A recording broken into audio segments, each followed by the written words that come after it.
আসসালামু আলাইকুম বন্ধুরা, আজকে গ্রিন চিকেন করে আপনাদের দেখাবো। প্রথমে ফার্স্ট ম্যারিনেট করব। লবণ, আদা রসুন বাটা, টক দই দিয়ে ভালো করে মেখে রেখে দেব। 2 ঘন্টা পরে সেকেন্ড ম্যারিনেট। এখানে পেঁয়াজ আর কাঁচা লঙ্কা পেস্ট করে রেখেছিলাম, ফুড কালার দিয়ে মেখে নেব।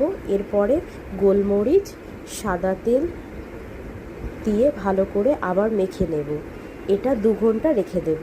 2 ঘন্টা পর কড়াইতে সাদা তেল দিয়েছি। তেল গরম হয়ে যাওয়ার পরে গোটা গরম মশলা দিলাম, ম্যারিনেট করা চিকেনগুলো দিয়ে দেব।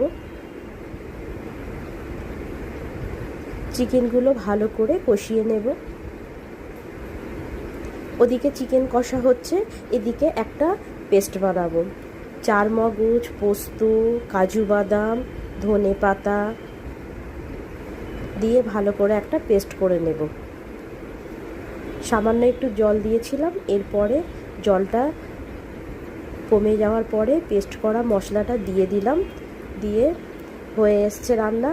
সামান্য একটু চিনি দিলাম টেস্টটা ব্যালেন্স রাখার জন্য। নামানোর আগে সিরিঘি দিয়ে দেব। দিয়ে একটু নাড়িয়ে নিলাম।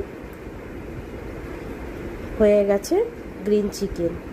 আমার যদি ভিডিওটা ভালো লাগে তাহলে অবশ্যই আমার পাশে থাকবেন। ভালো থাকবেন বন্ধুরা। আল্লাহ হাফিজ।